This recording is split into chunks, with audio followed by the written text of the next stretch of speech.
मध्य प्रदेश गौपालन एवं पशुधन संवर्धन बोर्ड के अध्यक्ष स्वामी अखिलेश्वरानंद गिरी राज्य मंत्री अपने 2 दिवसीय प्रवास पर रीवा पहुंचे। उनके द्वारा आज पेंटियम पॉइंट कॉलेज में आयोजित जय महाकाल संघ के 13वें स्थापना दिवस के कार्यक्रम में वे मुख्य अतिथि के रूप में शामिल हुए। आपको बता दें कि जय महाकाल सेवा संघ का 13वां स्थापना दिवस आज पेंटियम पॉइंट कॉलेज में बड़े ही धूमधाम से मनाया गया, जिसमें Rewa collector doctor Ilaiyaraaja T, SP Rewa Navneet Bhasin सहित डॉक्टर प्रभाकर चतुर्वेदी, लक्ष्मण बाग गौशाला के अध्यक्ष, पेंटियम पॉइंट कॉलेज के डायरेक्टर ब्रह्मानंद त्रिपाठी सहित रीवा जिले के गौ संवर्धन बोर्ड के अध्यक्ष राजेश पांडे और देवेंद्र सिंह सहित समाज सेवीगण उपस्थित रहे।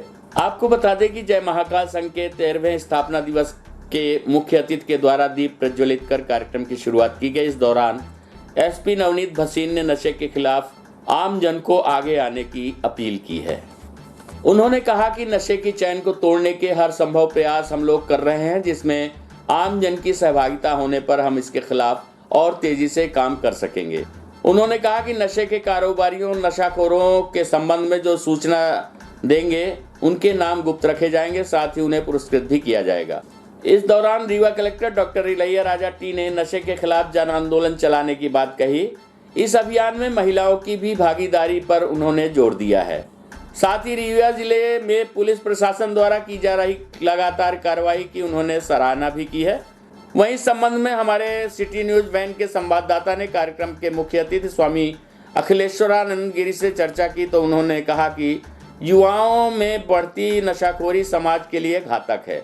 वहीं उन्होंने हाल में ही हुई पशु क्रूरता के संबंध में इसे दुर्भाग्यपूर्ण बताते हुए जिला प्रशासन को कड़ी से कड़ी कार्यवाही किए जाने हेतु निर्देशित किया है। प्रस्तुत है कार्यक्रम की झलकी सहित स्वामी अखिलेश्वरानंद गिरी से प्राप्त जानकारी के अंश। मुखिया के रूप में हमारे बीच में उपस्थित हैं। हम सब गौरवान्वित हैं, ये भूमि गौरवान्वित है, ये धरा गौरवान्वित है, और हम आप सब के सानिध्य में जो आशीष पा रहे हैं वे सब गौरवान्वित हैं। आज इस मेला में हम उनका बहुत स्वागत, बहुत अभिनंदन। और इस बीच में हमारे बीच में उपस्थित रीवा जिले के तमाम लोग जो नाम नहीं संगठन के नाम से जाने जाते हैं, चाहे वो गायत्री शक्तिपीठ के हमारे संगठन हो, चाहे प्रजापिता महाकुमारी से हो, चाहे जन अभियान परिषद से हो, और चाहे विद्यालयों के लिए क्षेत्र में सेवा के क्षेत्र में काम करने वाले त्रिपाठी जी जैसे लोग हों, और पुलिस प्रशासन में हमारे मुखिया के रूप में जो काम कर रहे हैं उनको सदैव मार्गदर्शन मिलता है, चाहे वो वर्मा जी हो, चाहे हमारे विद्यावादी जी हो, चाहे हमारे पांडे जी हो।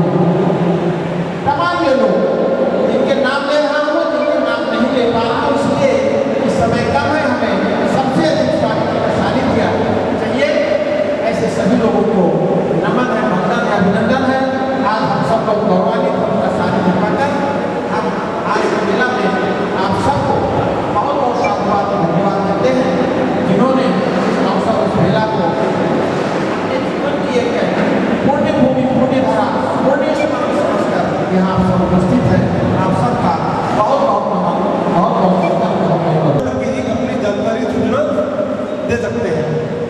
दूसरा कि सबसे महत्वपूर्ण बात, जो भी इसमें फोन करेगा या सूचना देगा, फोन के माध्यम से या व्हाट्सएप के माध्यम से या SMS के माध्यम से, उसका नाम और नंबर गोपनीय रखेंगे।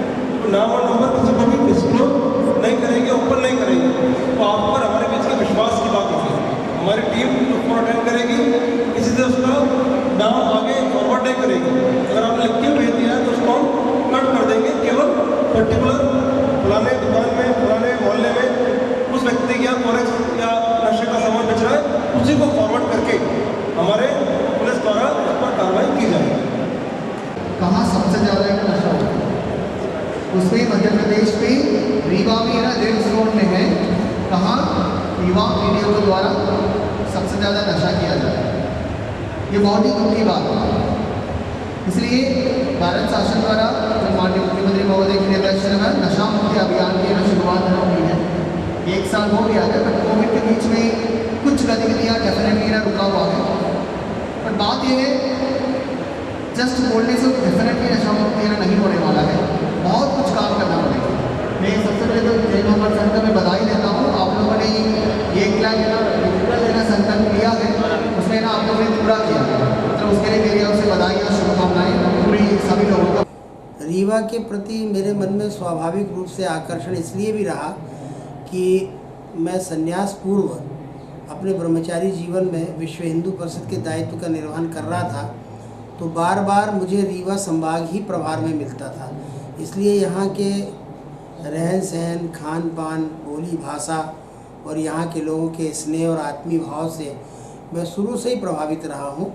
और दूसरी बात ये कि मेरे पारिवारिक रिश्ते भी यहाँ पर है, तो इस कारण भी जहाँ कोई नाते रिश्तेदार होते हैं वहाँ भी आकर्षण रहता है। ये मेरा ननिहाल है और इसलिए ननिहाल के कारण भी स्वाभाविक सहज आकर्षण है, तो इसलिए बार बार रीवा आने का मन करता है। लेकिन हमारे बगल में जो विराजमान है आदरणीय श्री प्रभाकर चतुर्वेदी जी, जब मैं विश्व हिंदू परिषद की भूमिका में अपने दायित्व का निर्वहन कर रहा था तो उस समय ये बजरंग दल के संयोजक थे और अनेक प्रकार के क्रीड़ा से संबंधित सांस्कृतिक कार्यक्रमों के आयोजक रहे हैं। तो स्वाभाविक रूप से ये इस समय लक्ष्मण बाग गौशाला से जुड़े हुए हैं और मेरे ही दायित्व जैसा उनका भी स्थानीय दायित्व है। तो ऐसे सब आत्मीय जनों से मिल करके हमारे राजेश पांडे जी पूर्व बसावन मामा में भी इन्होंने बहुत मेहनत की और इनके पहले वो वहाँ का कार्य देखते थे लक्ष्मण बाग का, तो ये सहज आकर्षण थे हमारे। तो उनको सबको 25 जानवरों को किसी अज्ञात लोगों ने ढकेल दिया था और ये प्रतिष्ठावाचक चिन्ह इसलिए है, इतना बड़ा शटर तैयार आप लोगों ने किया और ऐसी लापरवाहियाँ हो रही, अभी तक उनके ऊपर कुछ कार्रवाई नहीं हुई, इसके बारे में मेरे पास भी ये समाचार आया है, इसको लेके मैं बहुत चिंतित हूँ। बार बार ऐसी घटनाओं की जो पुनरावृत्ति होती है, मुझे लगता है कि या तो जानबूझ करके कुछ लोग ऐसा षड्यंत्र कर रहे हैं या बार बार ऐसे प्रयोग हो जाते हैं जिसके कारण प्रशासन और उनकी व्यवस्था प्रश्न चिन्हित हो जाती है। कोई भी घटना पहले से बताकर नहीं आती है, मौत भी पहले से बताकर नहीं आती, अचानक आक्रमण करती है। कोरोना जैसा आक्रमण जब पूरे विश्व में हुआ तो वो भी बता करके नहीं आया था, नहीं तो हम उसका उपचार करते। लेकिन ये बात सत्य है कि जब कोई घटना ऐसी अप्रत्याशित होती है जो जन मन को छोप देती है और बार बार जब उसकी पुनरावृत्ति होती है तो स्थानीय जिला प्रशासन और पुलिस प्रशासन और जो भी, यदि वो फॉरेस्ट का इलाका है या नहर का इलाका है, तो उससे संबंधित जो विभाग हैं उनको मुस्तैदी के साथ उसमें कोई न कोई कारगर कदम उठाने चाहिए ताकि दोबारा ऐसी कोई घटना, चाहे जानबूझ करके हो रही है या असावधानी बस हो रही हो या भूल बस हो गई हो, ये नहीं होनी चाहिए।